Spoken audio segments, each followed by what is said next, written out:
Have you ever heard of a tree that flowers but never bears fruit? The Tangkhul Nagas call it Folktale, a tree full of promise, yet always leaving you waiting, a lot like the political struggles we face today. Promises are made but rarely realized, hoping for something that will never come. It stands there, a silent witness to the world, and today, its story mirrors something much larger, something that still resonates in our lives. Before I dive into today's story, let me ask you this. How far can a small, insignificant event turn into chaos? How much damage can one simple action cause? You see, just like the Folktale, sometimes we find ourselves in situations where the results never quite match our expectations, where the tiniest spark leads to an unstoppable fire. But who's really to blame? Today we're about to uncover a tale that starts with a single, seemingly harmless act. An act so small, yet it turns an entire kingdom upside down. It all began with a man, a knife, and a crab. It was one quiet afternoon, long before when humans ruled the animal kingdom. There was a man, distantly related to the chief, who wandered stream to stream, sharpening a wooden knife that he had just invented. He was searching for the finest stone, and when he finally found it, he sat down by the stream to sharpen his blade.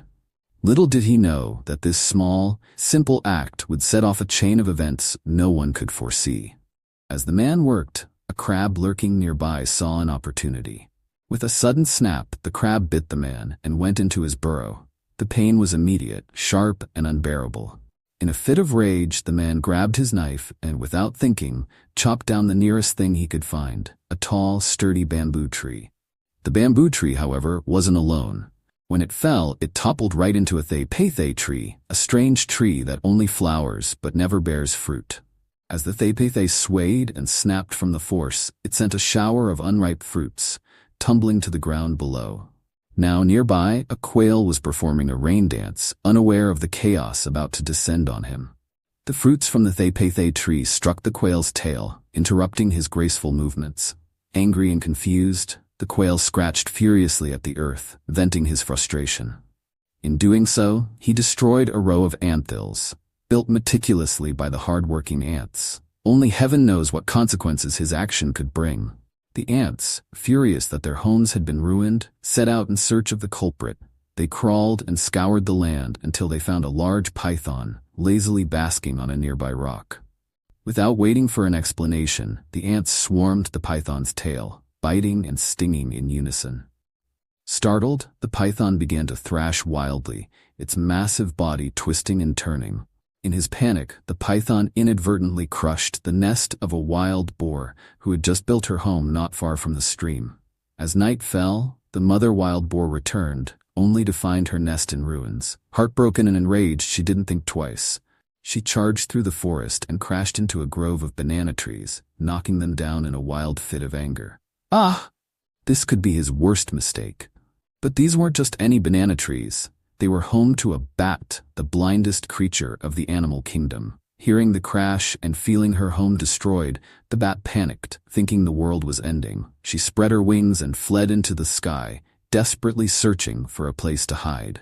Flying blindly through the dark, the bat eventually landed in what she thought was a safe place, a warm, strange surface. What she did could not be only the worst, but a nightmare and mistake of his lifetime. Who knows? Because it wasn't a new world she had found, it was the left ear of a sleeping elephant. The elephant, feeling the bat crawl deeper into his ear, let out a mighty bellow and charged wildly through the forest in agony. His massive feet crushed everything in their path. But the worst was yet to come. In his frenzy, the elephant trampled into a human hut. Inside the hut was a pregnant woman, and with one misstep, the elephant ended her life. The next morning, the woman's grieving husband gathered the animals, demanding justice. The entire animal kingdom assembled, and the new chief was called to investigate the tragedy. One by one, the animals were questioned. First, the chief turned to the elephant. "What happened?" he asked. The elephant lowered his head and replied, "It wasn't my fault. A bat flew into my ear while I was sleeping. I panicked from the pain, and I ran without thinking." The chief then called the bat forward. "Why did you cause such harm?" The bat, still shaken, explained, "I thought the world was ending when the wild boar destroyed my home in the banana grove. I was only trying to escape." The boar was summoned next. She growled in frustration. My nest was destroyed by the python. I had no choice but to vent my anger on the banana trees. The python hissed softly, apologetic but firm. It wasn't my fault. The ants attacked me without warning, and I was just trying to defend myself. In my panic, I destroyed the boar's nest. The chief turned to the ants. What do you have to say for yourselves? The queen ant buzzed in anger. Our anthills were crushed by the quail. We had to retaliate. The quail was called, now feeling the weight of the accusation. I was just dancing, the quail explained. But the they tree dropped its unripe fruits on me. How could I not react? The chief nodded and turned to the they tree. Did you really drop your fruits and cause all this chaos?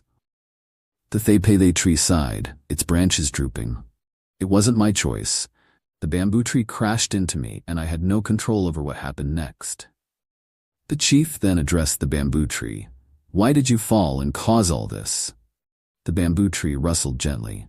I had no say in the matter. The man chopped me down in his anger. Finally, the same man who had started this entire chain of events, was summoned.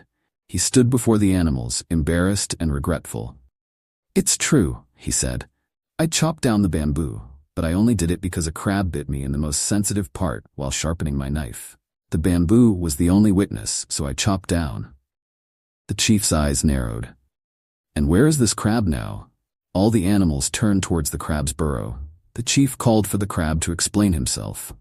But when the crab appeared, he simply laughed and scurried back into his hole, showing no remorse for the havoc he had caused. Frustrated, the chief sent an eagle to retrieve the crab. But the crab bit the eagle's beak. A dog was then called to help, but he too suffered the same fate. Finally, a brave toad volunteered to bring the crab out. The toad entered the burrow, promising to return with the culprit. All of them waiting outside for the brave toad began to get tired and hungry. Time passed, and as the sun began to set, the toad called out from the burrow, I'm almost there. I'll bring the crab out soon. But when the toad finally emerged, he held only the crab's empty shell, its soft flesh long gone.